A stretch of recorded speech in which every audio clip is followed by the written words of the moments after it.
Hello friends, welcome to Flourish Learning. शिक्षणाने माणूस समृद्ध होतो. चला तर मग आज आपण ही इयत्ता 6वीचा पाठ 3 पूर्णांक संख्या शिकूयात, समजून घेऊयात आणि समृद्ध होऊयात. आज आपण सराव संच 6 आणि सराव संच 7 पाहणार आहोत.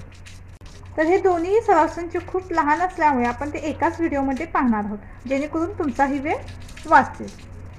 तर सुरुवातीला आपण सराव संच 6 पाहूया.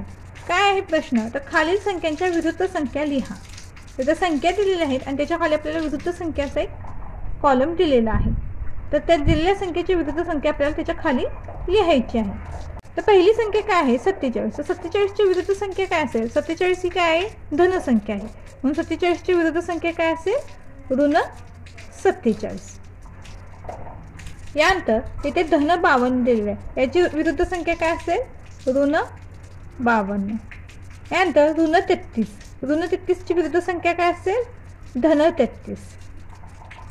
हे धनचिन्ह आपण लिहिलं किंवा नाही लिहिलं तरी चालेल, पण आपण इथे लिहित आहोत. त्यानंतरची पुढची संख्या काय आहे? ऋण 84.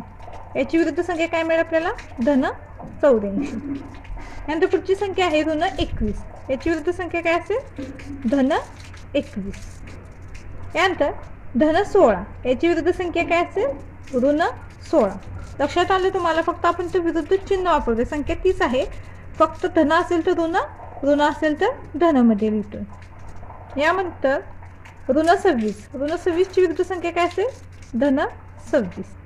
यानंतर 80. 80 ची विरुद्ध संख्या काय असेल? ऋण 80. तर पहा, 1 ते 1.5 मिनिटामध्ये आपला सराव संच 6 पूर्ण झालेला आहे. एकदम सोपा असा सराव संच 6 आपला आपण पूर्ण केलेला आहे. आता आपण सराव संच 7 पाहूया. सराव संच 7 मध्ये या दिलेल्या चिन्हांपैकी योग्य चिन्ह आपल्याला दिलेल्या चौकटीमध्ये लिहायचं आहे. तर पहिला प्रश्न काय आहे? -4 आणि 5. तर -4 आणि 5 मध्ये 5 ही मोठी संख्या आहे, जी ऋण संख्या असते. ज्या संख्येला ऋण चिन्ह असतं ती संख्या लहान असते धनसंख्येपेक्षा. जी धनसंख्या आहे त्यापेक्षा ऋण संख्या ही नेहमी लहान असते. म्हणून इथे काय होईल? आपण 5 कडे काय करूयात? हे चिन्ह दाखवूया. तर हे चिन्ह दाखवत असताना काय करायचं? जी संख्या मोठी आहे त्या संख्येकडे आपण काय करत आहोत? हे तोंड मोठं करत आहोत. जी संख्या मोठी असेल त्या संख्येकडे आपण हे काय करत आहोत? तोंड मोठं करत आहोत. आणि जी संख्या लहान असेल त्याच्याकडे हे काय होत असेल? हे टोक करत आहोत. ही गोष्ट लक्षात ठेवा. म्हणजेच काय? तर एकीकडे तुम्हाला 4 चॉकलेट ठेवले आहेत आणि एकीकडे 5 चॉकलेट ठेवले आहेत. तर तुम्ही काय करणार? तर 5 चॉकलेट घेणार ना. म्हणजे तुमचं तोंड कुठे मोठं झालं? 5 चॉकलेटकडे. म्हणून काय झालं? आपण 5 कडे हे चिन्ह असं दाखवलेलं आहे. त्यानंतर 8 आणि ऋण 10. आता 8 ही धनसंख्या आहे आणि 10 ही काय आहे? ऋण संख्या आहे. तर आता आपण काय पाहिलं की धनसंख्या ही ऋण संख्येपेक्षा नेहमी मोठी असते. म्हणून इथे कोण मोठं आहे? 8 मोठं आहे. आता आपण तोंड कुठे मोठं करणार? 8 कडे. म्हणजे आपण हे चिन्ह वापरणार.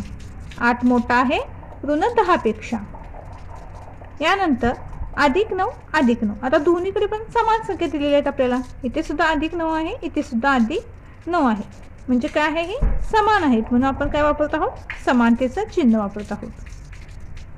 यानंतर ऋण 6 आणि 0. तर 0 हा ऋण 6 पेक्षा मोठा असतो. आपण संख्याविषयी पाहिली आहे, संख्याविषयी शिकलेली आहे. तर म्हणून काय होईल इथे? आता 0 हा 6 पेक्षा मोठा आहे, म्हणून आपण 0 कडे हे चिन्ह दाखवत आहोत. यानंतर 7 आणि 4. तर 7 आणि 4 मध्ये आपल्याला सहजपणे लक्षात येतं की 7 हा काय आहे? मोठा आहे. म्हणून आपण काय करत आहोत? 7 कडे तो मोठे करत आहोत. यानंतर 3 आणि 0. आता 3 आणि 0 मध्ये 3 मोठा आहे.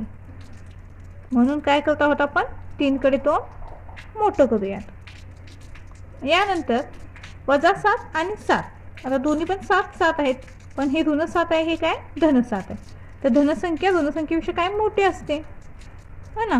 म्हणून काय होईल? ह्या 7 कडे काय होईल? तो मोठे होईल. यानंतर ऋण 12 आणि 5. आता 12 ही संख्या मोठी आहे, पण 12च्या संख्येला ऋण चिन्ह असल्यामुळे ती धन 5 पेक्षा लहान झाली. म्हणून आपण तोंड कोणाकडे मोठे करणार आहोत? 5 कडे. यानंतर ऋण 2 आणि ऋण 8. आता इथे पहा, दोन्ही सुद्धा संख्या काय आहेत? ऋण आहेत. ही ऋण 2 आहे, ऋण 8 आहे. ज्या वेळेला दोन्ही संख्या ऋण असतात त्यावेळी जी सगळ्यात लहान ऋण संख्या असते ती काय असते? मोठी असते. आता जर आपण फक्त 2 आणि 8चा विचार केला असता तर यामध्ये 8 ही मोठी संख्या असते, पण ऋण 2 आणि ऋण 8 असल्यामुळे लहान संख्या काय आहे, ऋण 2 आहे, म्हणजे ही काय असेल, ही संख्या मोठी असेल. ज्यावेळेला दोन्ही संख्यांना ऋण चिन्ह असतं त्यावेळेला जितकी लहान संख्या असते तितकी ती काय असते, मोठी असते. नंतर ऋण 1 आणि ऋण 2 यामध्ये सुद्धा लहान कोण आहे, ऋण 1 आहे, म्हणून मोठं सुद्धा कोण आहे, ऋण 1. म्हणून आपण कोणाकडे तोंड मोठं करत आहोत, ऋण 1 कडे. यानंतर 6 आणि ऋण 3. तर 6 आणि ऋण 3 मध्ये कोण मोठा आहे, तर 6 मोठा आहे. 6 ही धन संख्या आहे, 3 ही ऋण संख्या आहे, त्यामुळे आपण तोंड कोणाकडे मोठं करत आहोत, 6 कडे. यानंतर ऋण 14 ऋण 14. तर दोन्ही संख्या समान आहेत, त्यामुळे आपण तर काय करत आहोत, समानतेचं चिन्ह वापरत आहोत. तर अगदी कमी वेळात आणि सोप्या पद्धतीने आपण सराव संच 6 आणि सराव संच 7 पूर्ण केलेला आहे. तर आपले सराव संच दोन्ही सोडून पूर्ण झालेले आहेत. व्हिडिओ आवडल्यास चॅनेलला लाईक शेअर सबस्क्राईब नक्की करा आणि हो कमेंटसुद्धा नक्की करा. धन्यवाद.